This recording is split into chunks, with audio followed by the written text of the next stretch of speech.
You should know that something happened to me at the tower before you came along. You spoke to Petra, did you not? She told you I saved her from a demon. I did, but I did not survive that encounter.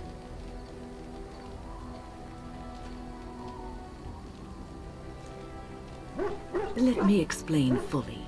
I engaged a very powerful demon to rescue Petra. It sapped me of all my energy and will and left me drained. It took everything I had to defeat it. And when I was done, I no longer had the strength to keep my heart beating. I remember my life ebbing away. Everything receded from me. Sound, light. I remember being enveloped in complete, impenetrable darkness. And then I sensed a presence enfolding me and cradling me, whispering quietly to me. The sensation is impossible to describe. I was being held back, firmly but gently, as a mother would a child, eager to slip from her grasp. I felt life and warmth flowing through my veins again. I began to be aware of small sounds and the discomfort of my hip pressing into the cold stone of the tower floor. The Fade contains spirits both benevolent and malicious. The benevolent spirits seldom make themselves known, because they want nothing from mortals, unlike the demons. It was one of these spirits that saved me. Without it, I would be dead. And it has not left me. It is with me, even now, bonded to me. You see, I am supposed to be dead.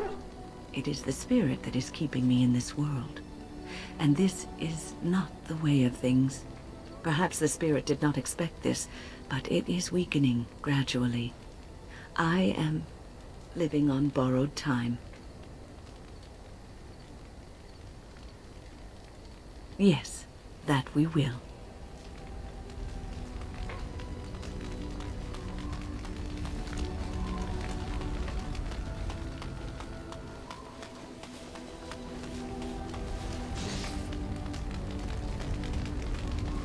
I await your command.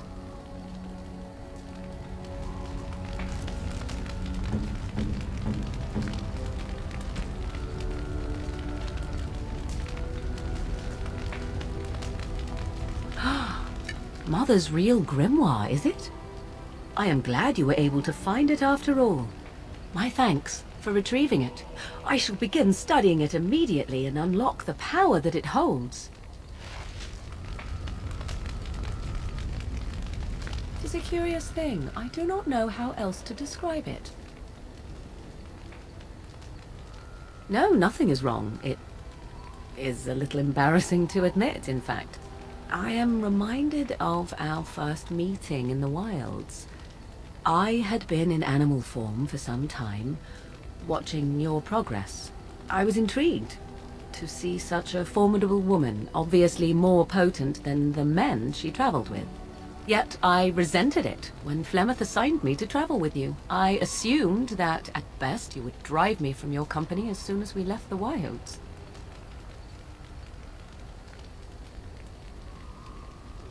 I am aware that I have little talent for forming friendships, to put it lightly. 'Tis something I know nothing of, nor ever thought I needed. Yet when I discovered Flemeth's plans, you did not abandon me. Whatever your reasons, you fought what must have been a terrible battle without hope of real reward. And that is what I do not understand. Of all the things I could have imagined would have resulted when Flemeth told me to go with you, the very last would have been that I would find in you a friend, perhaps even a sister.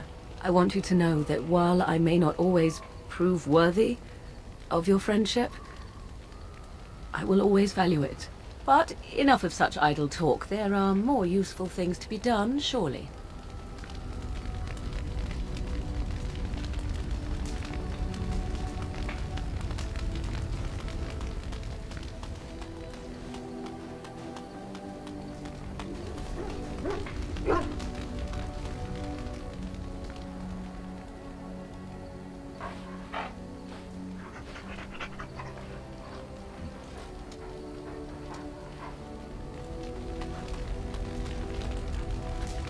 You've seen and touched Andraste's ashes. They are the holiest thing on this earth, the remains of the Maker's chosen.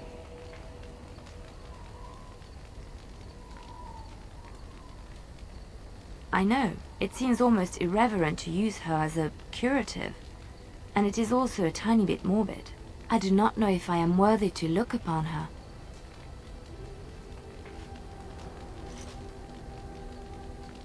Why shouldn't I? I don't understand.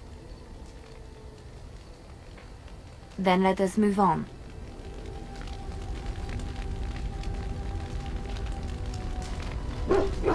I've a question, if I may. Well, here's the thing. I swore an oath to serve you, yes? And I understand the quest you're on, and this is all very fine and well. My question pertains to what you intend to do with me once this business is over with, as a point of curiosity.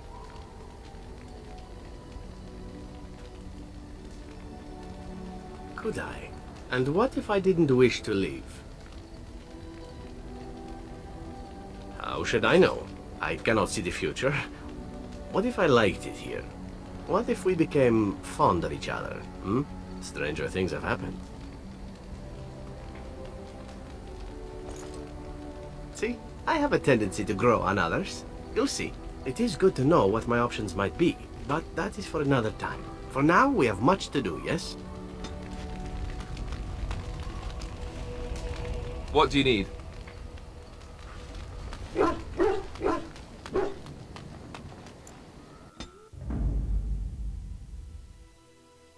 Yes. Indeed. Indeed.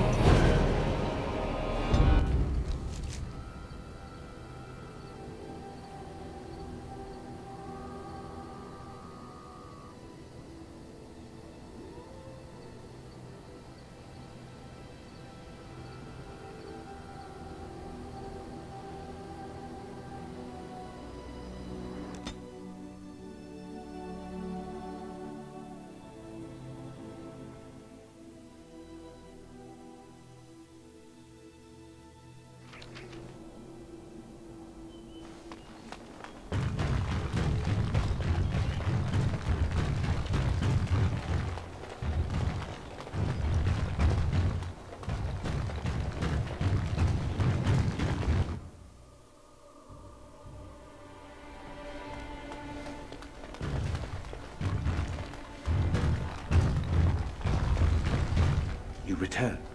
Might you have news? You have? Wonderful.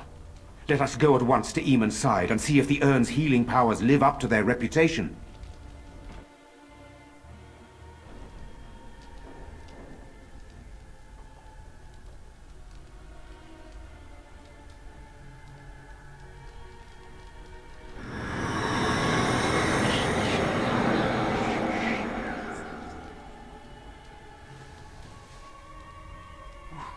Where am I? Be calm, brother. You have been deathly ill for a very long time. Do you remember nothing? Tegan? What are you doing here? Where is Isolde? I am here, my husband. And Connor? Where is my boy? Where is our son? He lives, though many others are dead. There is much to tell you, husband. Dead? Then it was not a dream. Much has happened since you fell ill, brother. Some of it will not be easy for you to hear. Then tell me. I wish to hear all of it.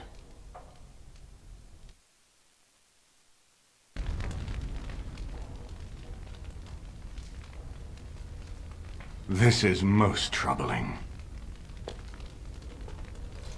There is much to be done, that is true. But I should first be thankful to those who have done so much. Grey Warden, you have not only saved my life, but kept my family safe as well. I am in your debt. Will you permit me to offer you a reward for your service?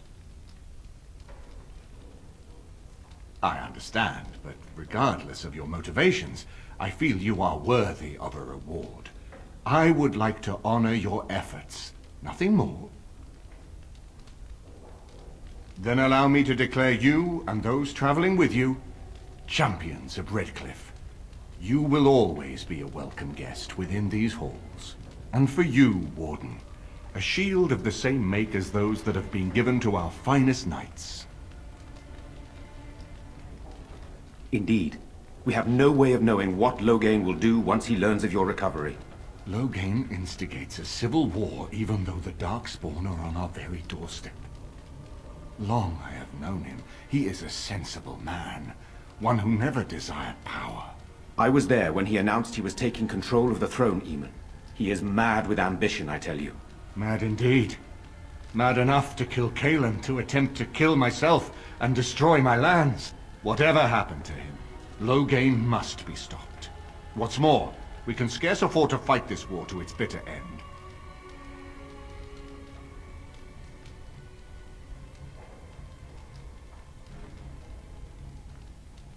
I could unite those opposing Loghain, yes. But not all oppose him. He has some very powerful allies. We have no time to wage a campaign against him. Someone must surrender if Ferelden is to have any chance at fighting the Darkspawn.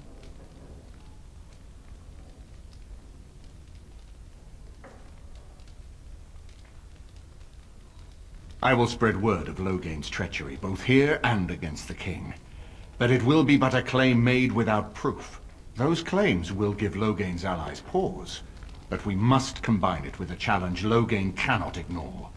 We need someone with a stronger claim to the throne than Loghain's daughter, the Queen. Are you referring to Alistair, brother? Are you certain? I would not propose such a thing if we had an alternative, but the unthinkable has occurred.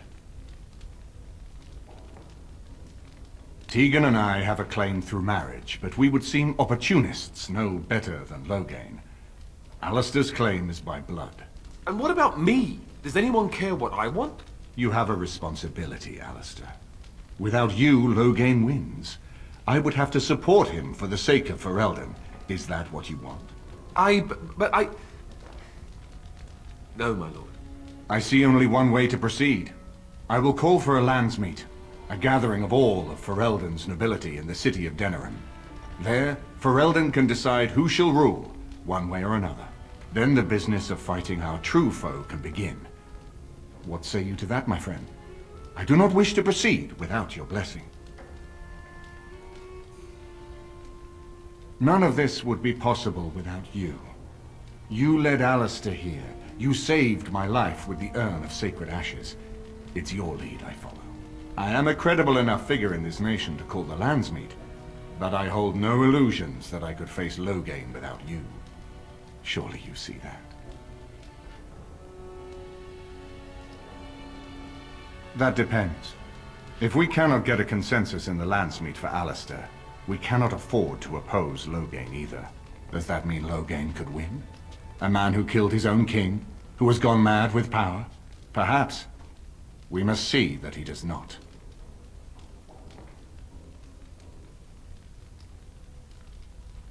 Ferelden must stand united to defeat the Darkspawn.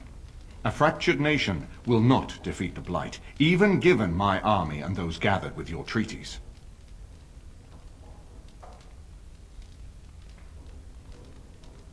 Very well.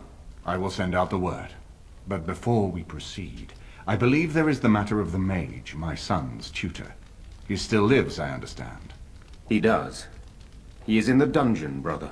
Have him brought here, Tegan. I wish to see him. Jowan, what you have done is not in question. You tried to assassinate me and set into motion a series of events that nearly destroyed everything I cherish. What have you to say in your own defense? Nothing, my lord. Other than to say I am sorry. I expect no mercy for what I've done. I see. Grey Warden, have you anything to say on Jowan's behalf?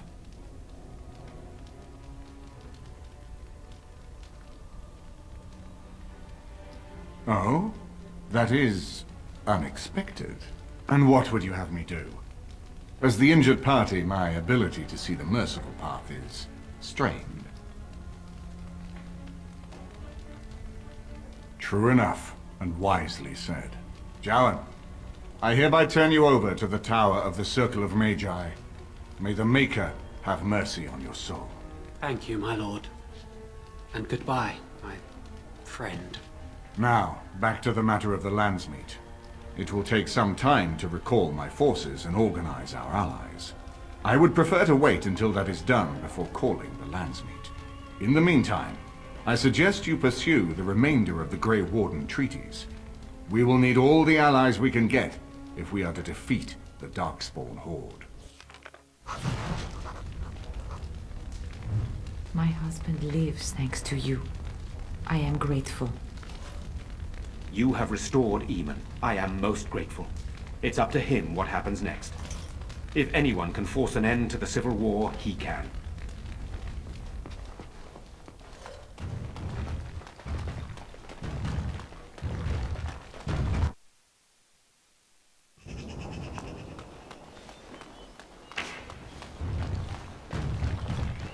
Put your back into it! You think you're swinging a broom?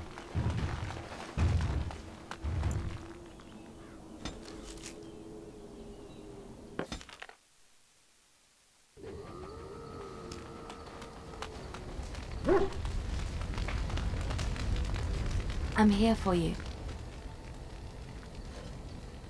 Of course.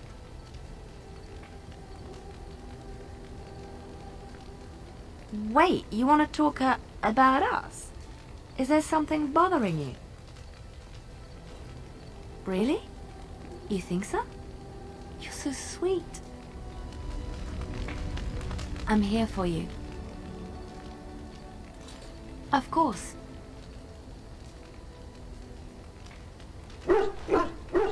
I have not given this a lot of thought. What will I do? We've traveled far and wide. Does it need to end?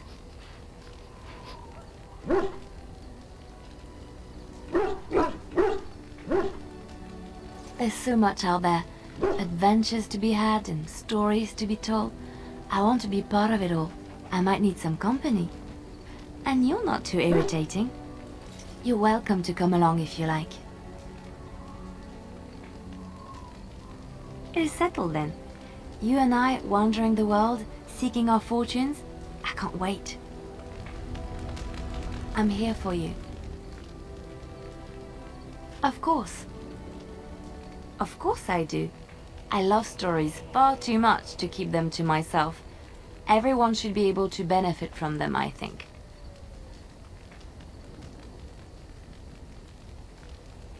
Which one? Andraste was the Maker's chosen. The Maker had long since abandoned the world when the sound of her singing turned his ear. Beauty, grace, and wisdom enraptured him, and he offered to take her from this flawed world to become his divine bride. But Andraste had an earthly husband and would not forsake him. Instead, she beseeched the Maker to return to his people once more. So earnest was her plea that the Maker was moved, and promised that he would create a paradise on earth if all abandoned their false gods and turned once more to him. And this is why Andraste began her exalted march on the idolaters of the Tevinter Imperium. The Maker granted her his powers with which to smite her enemies. Andraste brought the Imperium to its knees, and her victories converted many to the worship of the Maker. Alas, it was the frailties of men that betrayed and killed Andraste. Her earthly husband, Maferath, a chieftain of the Alamari tribes himself, grew jealous as his wife's popularity and influence overshadowed his own. She was also revered as the Maker's betrothed, and Maferath began to see their own bond waning in significance as Andraste became ever more devoted to the Maker. Out of envy and spite, Maferath made a pact with the Archon Hysarian of Tevinter, allowing his beloved Andraste to be ambushed and captured. Andraste was burned at the stake in Minrathous, the capital of Tevinter. The Tevinter Chantry claims that in Andraste's last moments, Hysarian's heart softened, and he heard the voice of the Maker telling him to end her suffering. He plunged his sword into her heart, and as her blood washed over his hands, he became one of the faithful, Dissenters said that the Archon only converted because he could not stem the tide of Andraste's cult, and was forced to do so to stay in power. We will never know for sure. I have heard a little about how the elves gained their freedom from the Tevinter Imperium.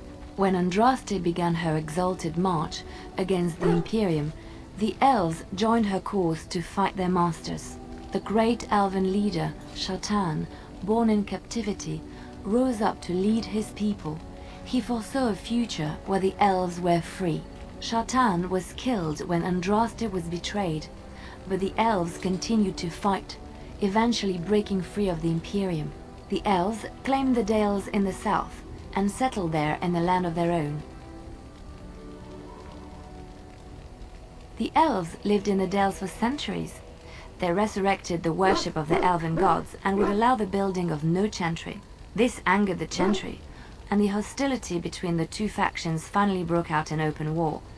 The chantry says the elves struck first, but I do not know whether to believe it.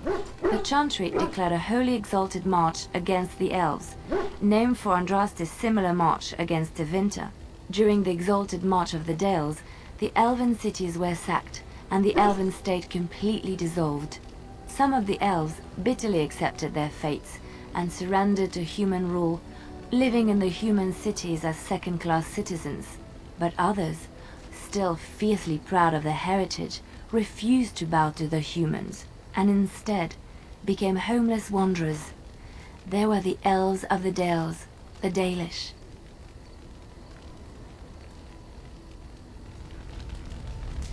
I'm here for you. Of course. Of course I do. I love stories far too much to keep them to myself. Everyone should be able to benefit from them, I think. I know one, told to me by my mother a long time ago. It always chilled me to the bone. Maybe you have heard of Flemeth? Are you sure? Was she the Flemeth of legend? Flemeth, the devourer of men? Flemeth, mother of witches? Flemeth, demon-touched, who dwells in the mists?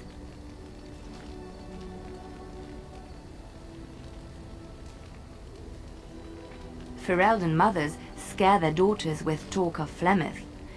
They say that if you're bad, Flemeth will spirit you away and bind you to her forever. They also say that Flemeth mourns her lost beauty and will steal yours through your looking glass if she catches you. Flemeth's beauty was known throughout the land. She had hair like unto a moonless night, skin as pale as winter's first snow, and eyes as beautiful and perilous as the sea. When she came of age, she came to the attention of the Lord of Highever, Conobar, and he took her for his wife. Conobar soon learned that his young bride had the gift of magic. He kept this a secret, for he feared that she would be taken from him. Flemeth stayed with Conobar for some years, and with his blessing, she practiced her art. And then one day, a young poet named Osen came to the castle. Flemeth was captivated by Osen's voice, and he by her beauty, and they fell in love.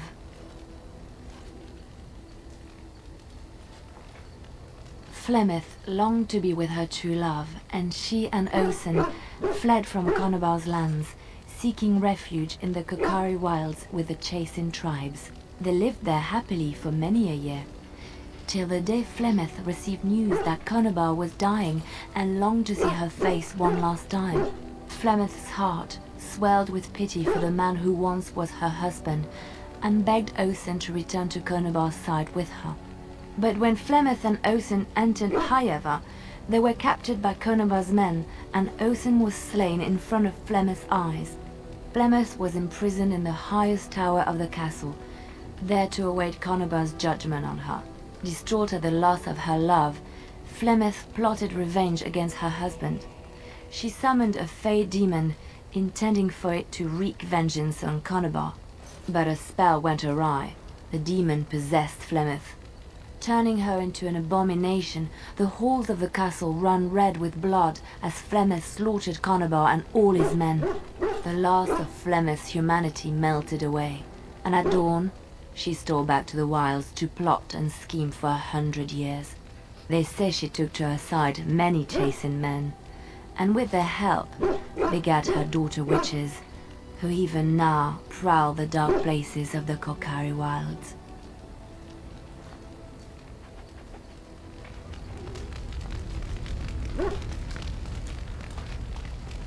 I must ask, what does being a Grey Warden mean to you?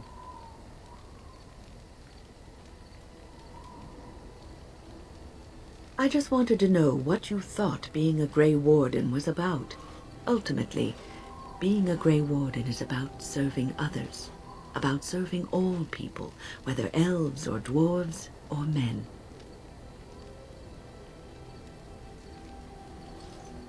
As a Grey Warden, you are a guardian of men, and you guard them because their continued existence is more important than you are. Thus it is you who serves, not they.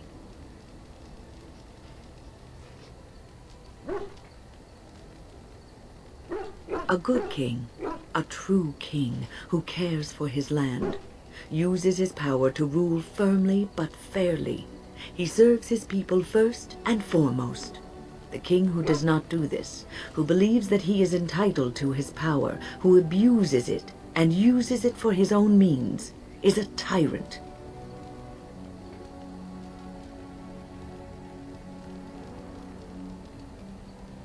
And the country suffers for it. If you live apart from others, and your actions affect only you, then you may do as you wish.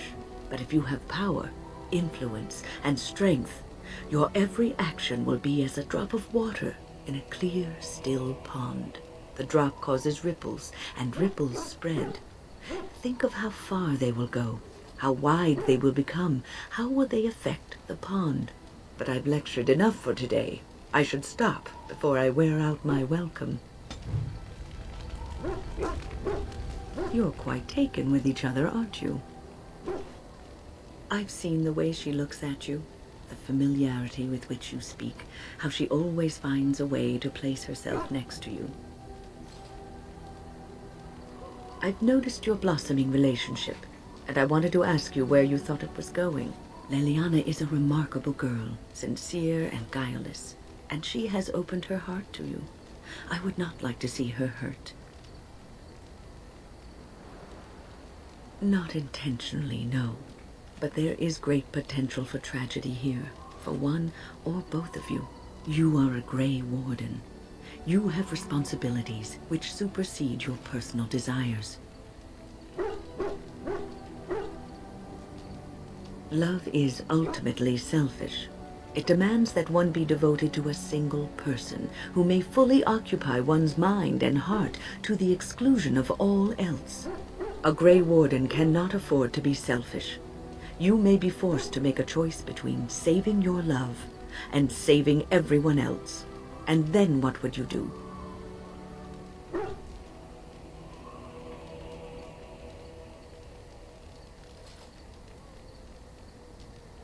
Nothing is certain.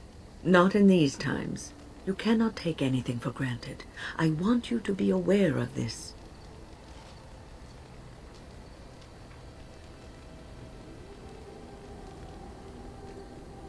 I am just trying to minimize the suffering that may come to either of you. I have given my advice. Do with it what you will.